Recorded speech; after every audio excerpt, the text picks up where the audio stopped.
15 local civil registrar sa bansa ang natuklasang nag-issue umano ng hindi tamang birth certificate sa mga dayuhan. Ayon sa Philippine Statistics Authority o PSA, may mga registrar na nakapag-issue ng nasa 1,000 birth certificate sa mga hinihinalang Chinese national. Tinalakay ang hindi tamang pag-issue ng birth certificate sa mga dayuhan sa National Economic Development Authority o NEDA budget hearing kung saan kasama ang PSA. Para maliwanagan tayo sa usaping ito, makakasama natin si Assistant National Statistician ng Civil Registration Service na si Mariza Grande. Welcome po sa Dapat Alam Mo, Ma'am Mariza. Magandang gabi po sa inyo at sa lahat po ng nanonood dito sa ating programa Dapat Alam Mo. Salamat, Mariza. Yes, Miss Mariza. Saan kaya gagamitin ng mga dayuhan yung peking birth certificate na kinuha nila sa PSA? Matutuntun pa ba kung sino ang mga dayuhang yon? Well, sa ngayon ay aktibo tayo sa pag-identify ng mga irregular na delayed registration. Meron po tayong collaboration sa mga other government agencies like DFA, NBI, the Bureau of Immigration, para ma-identify kung sino itong mga foreign nationals na to. At yun nga po, tama po kayo, based sa datos na ibinigay ng ating national statistician, nasa more than 1,500 nga po ay natuklasan na natin ng mga foreign nationals na may delayed registration ng kanilang pong birth certificate. Okay. Miss Marisa, ulitin ko lang, no? Bigyan ko diin lang yung tanong na sa pag-aaral niyo po, no? Sa pag-iimbestiga niyo, saan nila ginagamit yan ng mga foreign nationals, yung mga peking birth certificate na pinapagawa nila? Well, based dun sa mga ongoing na investigations na ginagawa natin, yan is para makapag-acquire po sila ng Filipino citizenship at magkaroon ng kanilang karapatan para mag-procure ng mga lupa, magtayo ng mga businesses at maging Filipino nationals ng magawa nila at yung mga karapatan ng isang Pilipino, similar sa atin po. Marisa, kung dayuhan lang sila dito sa atin at mahuhuli na na-issuehan ng peking birth certificate, ano ang mangyayari sa kanila? Well, una, pag napatunayan na yung kanilang birth certificate ay fake, irregular, no? Or let's say fake, nagkaroon ng fraud sa kanilang delayed registration, una kasi nagkaroon kami ng fact-finding investigation, and the first thing na ginagawa po ng PSA ay binablock na po namin yan para po hindi na po sila makakuha ng kanilang mga records sa PSA.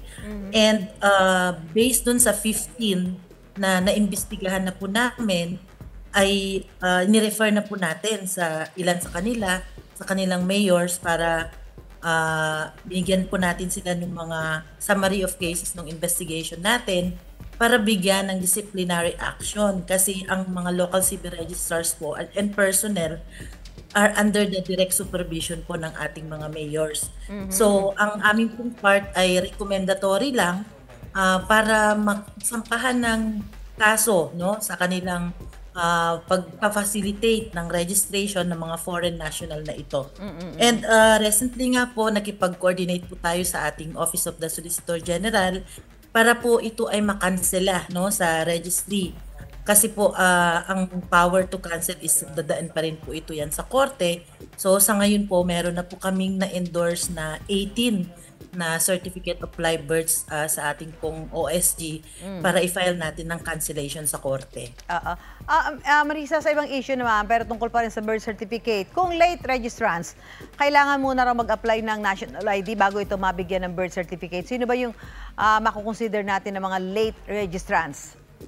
Okay, una yan, yung mga ang birth kasi under the law, kailangan ma-register natin within 30 days para ma-consider po siya na timely registered. Pag beyond 30 days po, yun po yung late registration.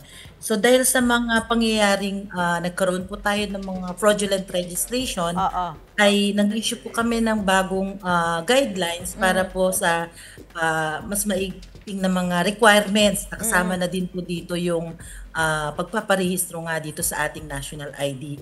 So simultaneously, pwede pong gawin na nandun na po yung delayed registration, magpa-file sila. At kailangan po kasi ng personal appearance para ma-interview yung ating pong mga registrant at ma-register po natin sila sa national ID, makapture yung kanilang photo na dati po ay wala yan at yung mga biometric and iris na additional features ng ating national ID. Ma'am, ngayong may problema sa national ID dahil sa pagpapawalang bisa sa kontrata ng gumagawa niyan, paano yung mga late registrant ng birth certificate? Sa ngayon, tuloy-tuloy naman po yung ating pagre-rehistro. Meron po tayo sa mga PhilSys Registration Center. At halimbawa, kung ang isang kliyente, ang hawak po niya is yung transaction slip dahil hindi pa po dumating ang kanyang physical ID card or hindi man siya nakapag-download through the eGov app, yung digital national ID niya, pwede niya po i-present yung transaction slip. Ang kailangan lang po gagawin ng local is i-validate na yung transaction slip na yan ay authentic po. No? So magko-coordinate yan sa ating mga PSA, CSS para ma-validate itong mga information na to. Ngayon, kung wala po at mahirap yung access ng ating mga kababayan, may mga remote places na mahirap po na maka-access ng ating delayed registration. Ang aming opisina ay nakikipag-partner sa ating mga local civil registrar para mag-conduct tayo ng mga mobile Pasensya na ma'am, no? Inukulan tayo sa oras. Maisingit ko lang po. Yung usaping census naman po, tayo, gaano kahalaga na makiisa ang bawat mamamayan? Required ba ang lahat na sumagot sa mga tanong dyan? Ayan.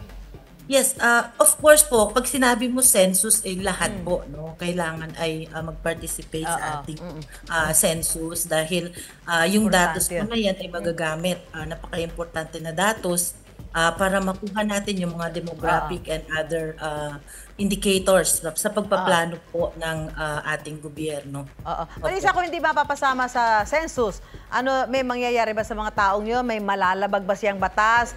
Ang dami kasi na tila tamad sumagot o kaya natatakot na magamit yung mga impormasyon nila sa kung saan-saan. Alam naman natin ngayon, ang dami mga scams. So, paano mangyayari kung hindi ka ma-census?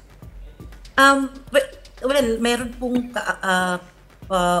meron pong proseso dyan na pag na-refer po ay pwede po silang makasuhan dahil hindi po sila nakipag-cooperate doon po sa ating mga census. So meron din naman pong ibang paraan like self-administered questionnaire na pwedeng iwan sa mga bahay and then babalikan na lang.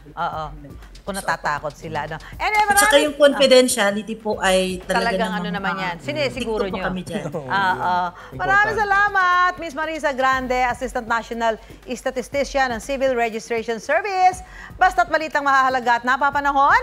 At makabuluhan at nakatutuwang kwento, may say kami dyan, mga suki!